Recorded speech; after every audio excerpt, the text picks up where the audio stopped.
Here I am, hi, trying to get the perfect elephant selfie. I get scared. I'm Dina, and I went to Thailand to explore how travel trends impact local communities. An important disclaimer, I traveled there before coronavirus became a global pandemic. Stay tuned till the end. I'll explain how COVID-19 has changed the situation on the ground there. Anyway, in Thailand, a major draw for visitors has been elephant tourism. You've probably seen it all over your feed. But when you scroll down to the comments, you see call-out culture at its finest. The debate over whether elephant tourism is cruel feels louder now than ever. After pressure from PETA, TripAdvisor decided to stop selling tickets to some elephant attractions. Even Instagram gives you a warning when you search #elephant-ride. So travel vloggers and influencers are preaching ethical ways to interact with elephants, and many say no riding whatsoever. Riding elephants is not the best way to interact with elephants. Don't support elephant riding. But are they right? I'm here to take the debate offline and outside the Western echo chamber by getting answers from the people you probably haven't heard from, local Thais. How did elephant tourism get so big here? And how is the West changing the industry? No, I don't want the elephant to kiss me. Do it. The elephant wants to kiss me? Yes, yes. I hate you guys.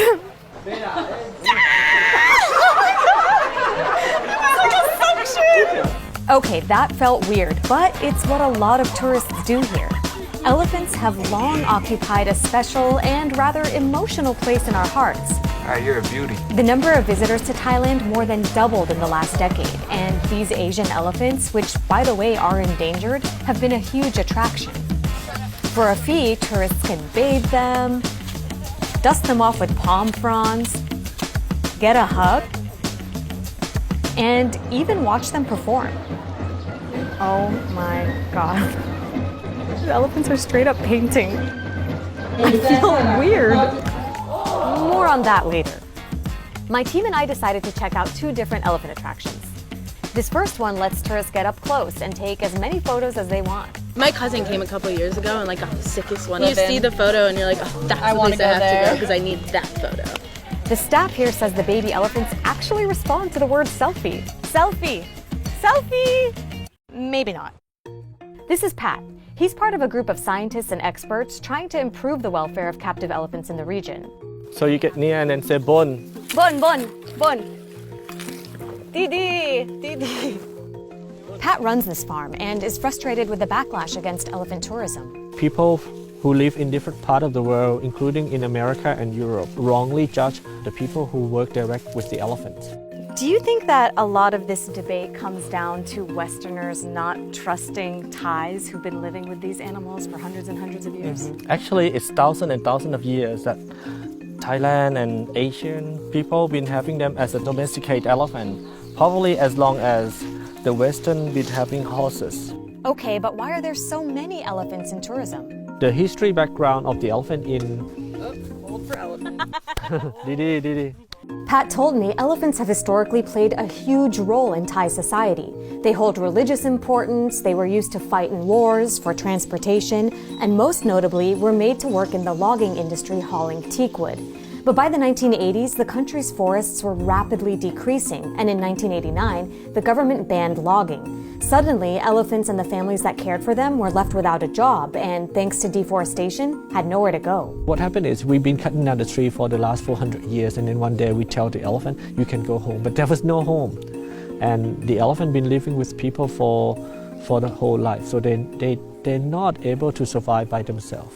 Some owners had no choice but to take their elephants to the city to perform for money. But there, the elephants risked being electrocuted by wires, hit by cars, and having deadly encounters with humans or other elephants. I understand that ideally everyone, including us, actually loves to see the elephant roam free.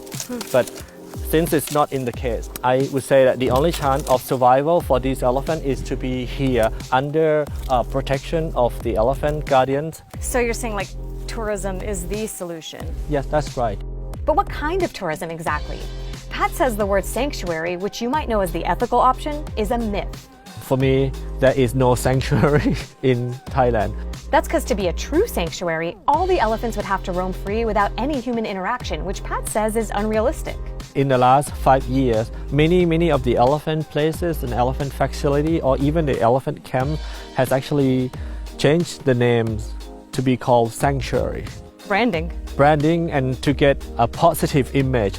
And to get this positive image, some camps now ban riding altogether and sometimes even touching. But according to a new study, the lack of human contact in observation-only camps could ultimately be bad for an elephant's health. People don't want to see elephant being ridden, and it's end up that the elephant not walking enough, not exercise enough, and being overfed.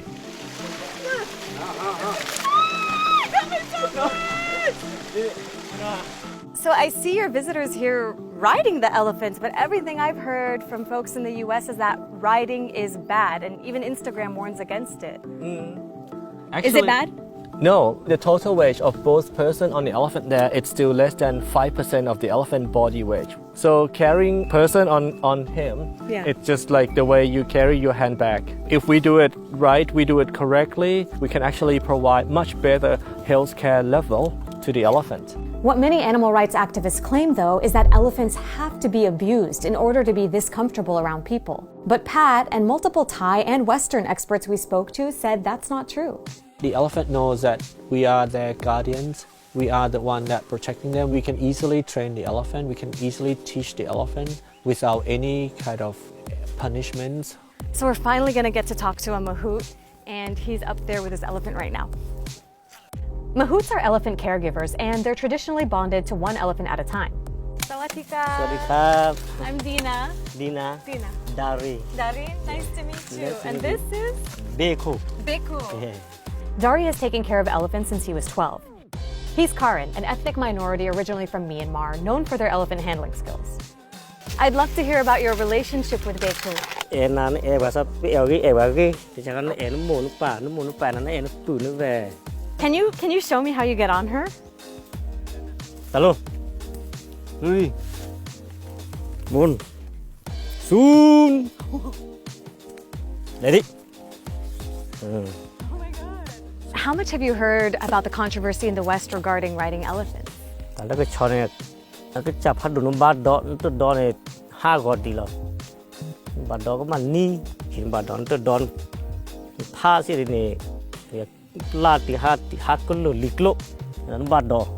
Beku seems pretty loved, but what about other elephants in the industry?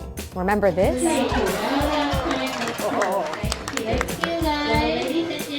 These shows have always been popular across Thailand, but they raise concerns about the elephant's well-being, including among some Thais, and I get it.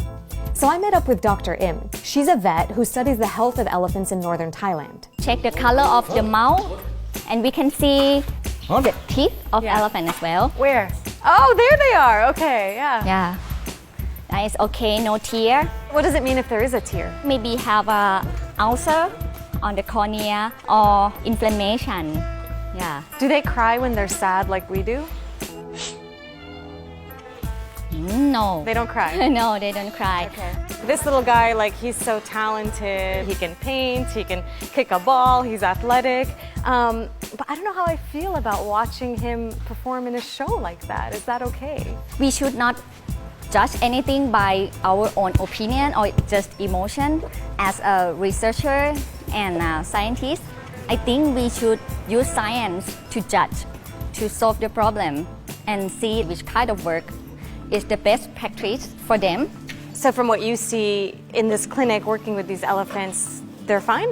Yeah, I found the problem only in the over workload or in the high tourist season, something like that. But if we can control those factors, I believe that we can reduce the problem. Dr. Im recommends camps use metal riding saddles rather than heavier wooden ones. What most surprised me was her finding that elephants in observation-only camps have higher stress hormone levels than the elephants that participate in shows or riding. She says that's likely due to the lack of exercise and less time spent with their mahouts. Her finding really seems to highlight just how dependent captive elephants in Thailand have become on humans. But what about bull hooks, the sharp tools mahouts have used for generations? Well, Dr. Im found those sometimes do leave wounds.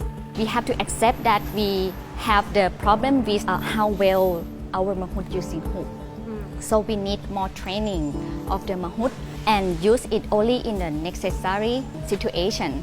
Dr. Im says pressure from the West has led to improvements in elephant welfare, but ultimately, she says science and local research should lead how Thailand regulates its camps. Please understand that Thai people love elephant and we want our elephant to be in the best practice and very good health and welfare. Let's advise and educate the mahout, the camp owner, how to take care the elephant to have the better welfare. I came to Thailand wondering why so many elephants work in the tourism industry, and I found out it's essentially because they have nowhere else to go. And for people like Pat, it's important to use tourism for conservation, to allow these endangered elephants to breed and thrive. What would happen if elephant tourism went away? I would say the elephant will probably go extinct much sooner. Not everything I saw sat well with me. At the end of the day, these are businesses, and I only saw a few of them. Still, there's something about elephants that makes us want to post them all over our feed. But we should be careful not to make assumptions or impose our views without considering the complicated world they live in. Hey everyone! Obviously, a lot has changed in the week since we filmed this video. As you know, coronavirus is now a full-blown pandemic, and that's why I'm filming this update at home while sheltering in place. And basically, the entire elephant tourism industry that you just saw in this video has come to a screeching halt. There are virtually no tourists, and the camps are closed. And so far, there's no evidence to suggest that elephants can contract coronavirus, but I still wanted to know how the pandemic is affecting their welfare and the welfare of the people taking care of them. So I reached out to the folks that we met while in Thailand, and here are the videos they sent back to me.